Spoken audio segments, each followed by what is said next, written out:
Go ahead, Gallagher, Coach. Mark, seemed like you guys kind of just were able to outlast them tonight, particularly after the great start to the third quarter. What did you notice about the way that your team was able to just close out the win? Well, credit Houston. I thought they played well. Obviously, those are tough games. Those guys are good players, and they're motivated. They're getting opportunities that they don't normally have. And we're in the thick of a schedule here, so we had to get our energy going. And I thought we did that at halftime. The starting group gave us a great 8-minute run there of offense and defense to give us a cushion that we were able to sustain the rest of the game. So, credit them. It wasn't like our best energy game of the season, but they turned it on in that part. And then, with Shea's night, he spoke pretty significantly about just the investment that he was making at the beginning of the season, the three-point shot. Are we seeing, as the year has gone on, just continued dividends of that, not just with the shots he's making from behind the arc, but what it's opening up for the rest of his offense, too? Yeah, and I think, if you look at his growth year over year, three-point shooting is definitely there. I think the blend of shooting and attacking and passing early is definitely there. I just think he's got an unbelievable pace to him right now. He's finding his stuff. He's attacking and really hitting the gas on some plays. And then there's other plays where he's just letting the defense tell him what to do and moving it to his teammates. And it's allowing for the rest of the team to play really well at the same time as him. So he deserves a lot of credit. And I think, there's ups and downs in a regular season, but if you look where he was a year ago, it's amazing how much improvement he's made despite being, an elite player, an MVP candidate a year ago. You scored 137 points, so you figured it out, but people throwing zones at you. They were going zone, man, kind of early on. I think you had like 4 turnovers at the first time out. Yep. How'd you get it figured out? What you change, I guess, or whatever? Yeah, I mean, since All-Star break, we've seen very little base defense. It's crazy to think about, but we've played 7 games, and Atlanta threw some base stuff at us. San Antonio, that was mostly base in that game, but the rest of the games has been a combination of zone and double teaming and blitzing, and it's good for us because we're going to have to be able to pivot to different solutions. We were working some different things tonight, with our lineups and with our attacks. Like, we've got some stuff that we are pretty confident in. We were developing some other stuff in the game, so if it was a little bit rough at times, that's probably on me. But it's good for us to have to confront all these different menu items because we're going to need it all at different points. You had I guess I call them shock troops. You had Kasem in there, Caruso, Wiggins. It seemed like Kendricks really kind of gave you a boost in that second quarter to kind of get things going for you. Talk about his game. Yeah, I mean, we're on the second night of a back-to-back, 2 different cities. It's our 7th game since All-Star break in, I think, 13 days in 6 different cities. And Kenrich Williams is like the kind of guy you want in those situations. Like, there's a grit to him and a professionalism to him where, we need this from him. When our energy's down, he's an energy giver, and he's got a contagiousness to him. And I thought he brought that, especially, in the first half tonight, really throughout his minutes, but in the first half, especially when we were kind of like in mud to start the game.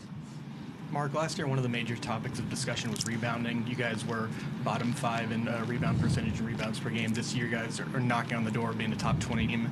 I know you guys have been crashing more, but between the personnel and strategy, what do you think are the biggest, contributing factors to you guys improving this year? I mean, you want to win the possession battle, and turnovers on both ends do that, and we've been great at that, obviously, for a long time. But you also don't want to concede rebounds as a result of that. And so I think the fundamentals of crashing, fundamentals of blocking out have accumulated over time. I think our returning players have gotten pretty good at that, and I think Hartenstein's helped with that. He's played a lot of minutes, and he helps your team on both ends on the glass. And so it's definitely in a good spot. And if we can rebound the ball offensively, defensively, limit our turnovers, force turnovers, you're widening your margin for error in a game that you're doing those things. Anybody else? Go ahead, Riley. Mark, how much, if at all, does the identity of your team have to bend to certain lineups, like the double big stuff for small ball or single big? the identity shouldn't change. We want to be a compete together team. The system fundamentals shouldn't change. The system fundamentals are, baseline things that transcend position, transcend lineups. That's like individual defense. It's blockouts. It's floor spacing. It's how sharp we are in our two-man actions. Like that stuff doesn't change. So the identity of the team doesn't change. The schemes change, and that's where when you go small, changes the way you defend schematically, changes the way you attack schematically. But the reason we have those constants from the environment we have in our building to our compete together identity to our system fundamentals, the reason we have those so consistent is so that we can do different things and bend to different lineups and adapt to different skill sets of players and lineups. Hit the 50 win mark tonight, fastest an OKC team has ever gotten to 50 games. Can you talk about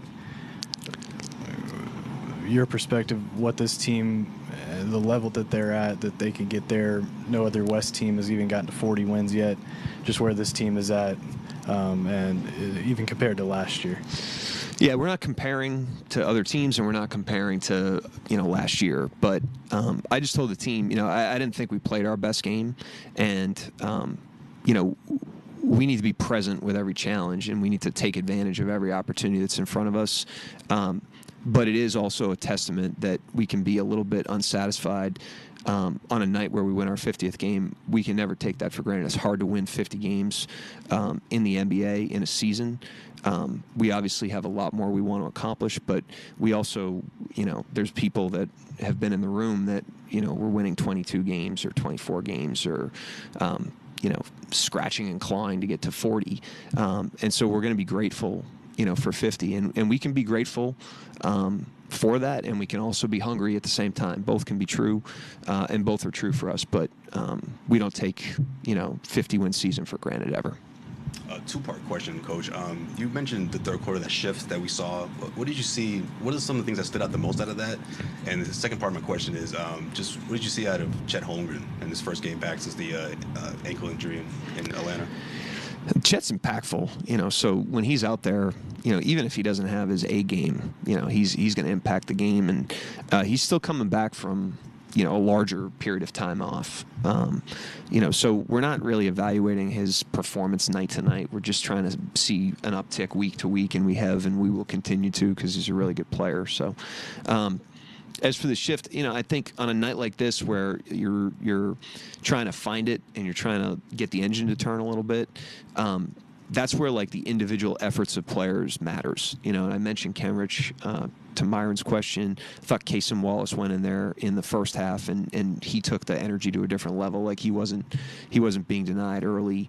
I thought Jay Will gave us a really good energetic lift in the first. And then I thought that group to start the third quarter, those guys made a decision coming out of halftime that we were going to have more energy and they were going to feel us more on both ends of the floor, and they did. And so it's important that guys take individual responsibility for their energy and what they're contributing to the team, and that stuff's contagious when you have a team as connected and competitive as us.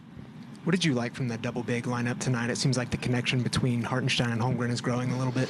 Yeah, I mean, we still haven't seen it, in maybe its most optimal form, which is against bigger teams that are like, just trying to play, through your chest at the basket.